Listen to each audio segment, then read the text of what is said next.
lifestyle ng mga British, 5 times minimum sila kumakain. Breakfast, pagdating mga 10:30, meron silang tea and biscuits. And then lunch. And then after mga siguro 3 o'clock, another snack, tea and biscuits. And then dinner or supper. So at least 5 times. Diba? Sa mga Filipinos, 3 times tayo kumakain. Sa mga estudyante, yung student diet na tinatawag, dalawa lang minsan. Bakit? Students are so, I don't know why are they always in a hurry na nag-skip sila ng breakfast. Diba? Inom na lang ng coffee or Milo and then go to school. That was my diet when I was a student, and I've adopted that even though I'm already working. Ganun na yung naging lifestyle ko. I skip breakfast, and then I have heavy lunch, and then light dinner. I violated yung bio ng nanay ko na sabi niya, did you know that the most important meal of the day is breakfast? Well, I don't know. I have tried adapting yung ganung diet, pero I don't know. Whenever I ate something in the morning, I threw up. I don't know why. I just throw up. So I skip breakfast. I go straight sa lunch at sa dinner. So twice lang, no? And then sa ating mga kamamamayan na nagdarahop sa kahirapan, minsan isang beses na kumakain. Why did I ask that? How many times do we eat in a day? Once sa mga mahihirap, twice sa mga estudyante, 3 sa common Filipino, 5 sa British. Let me just ask you, okay? How many times do you feed your soul in a day? Kaya hindi na kumakain ng ilang araw, ano? Diba? Naghihintay na lang tayo ng Sunday, pagkatapos Wednesday, pero other days we starve. Is that our spiritual diet? We just get fed on Sunday mornings and then Wednesday nights. If that's our spiritual diet, something is wrong. Something is definitely wrong. Kapag ang isang tao physically hindi kumain, ang mangyayari sa kanya? Magkakasakit siya, and then eventually he'll die. And I think that the same thing will happen to our souls. If we do not make sure that we feed our souls regularly. How about our spiritual diet? How many times do we feed our souls? That's one of the questions that I would like to ask this morning. Sa Acts chapter 2 and verses 42 and 46, here's an example of Christians who fed themselves how many times or how often? Acts chapter 2 and verses 42 and 46. What does that passage say?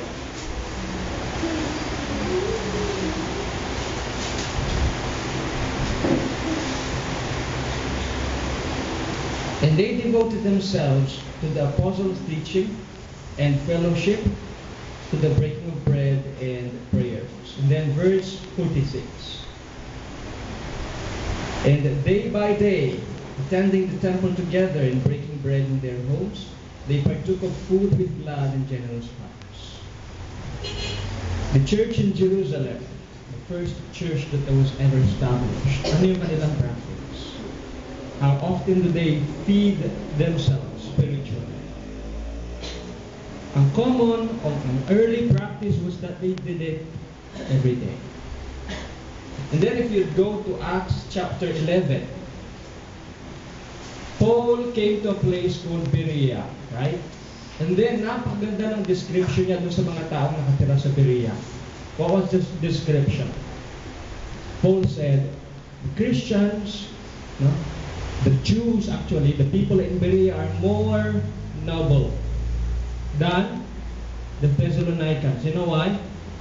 What does that passage say? They received the preaching of the message gladly with an open heart.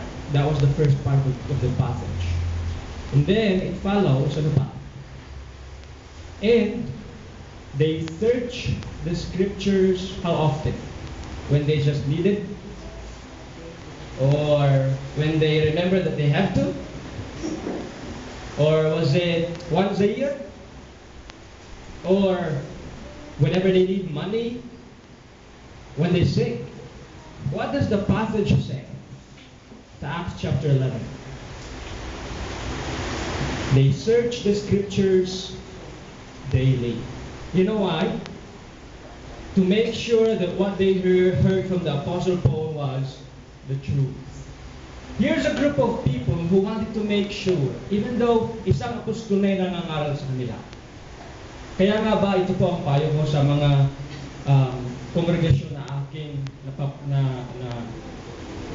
nabibigyan ng pagkakataon na magsalita. Do not just listen and take my word. Try to make sure what I'm trying to share with you is found in the Bible. If not, it's just Don's opinion. Try to make sure what I'm trying to share with you is the truth. That's what the Bereans did. They searched the scriptures how often? Daily. Daily. So they fed themselves spiritually how often? Daily. Now, I think it's quite clear kung gaano natin kadalas dapat pakainin ng ating mga kaluluwa, ating mga souls. Perhaps the next question would be, Brother Don, how?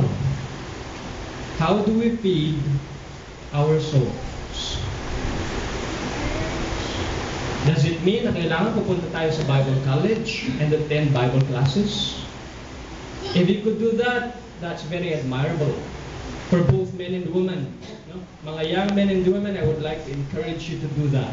Alam niyo ba yung attitude ko nung bago ko pumunta sa Bible College, sa Manila School of Evangelism? I can quite remember kung ano yung aking attitude.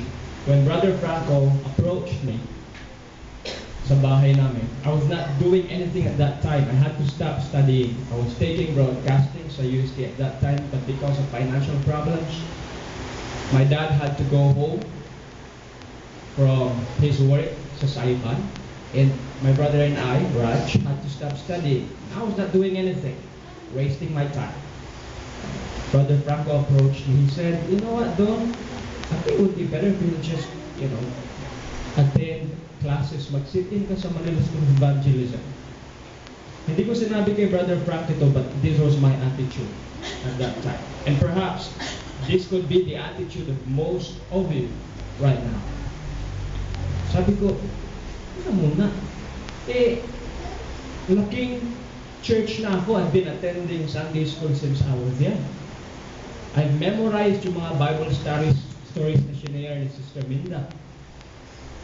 Why do I need to do that? I know everything already. I did not say that to Brother Franco out loud, but that was my attitude. But because I was not doing anything, I thought, well, I think it would be better to just go anyway. I was given the transportation to go there. Meron pang kaunting money para sa snacks. What could you ask for? Diba? What more could you ask for? So I went. You know what I realized when I started attending Bible classes?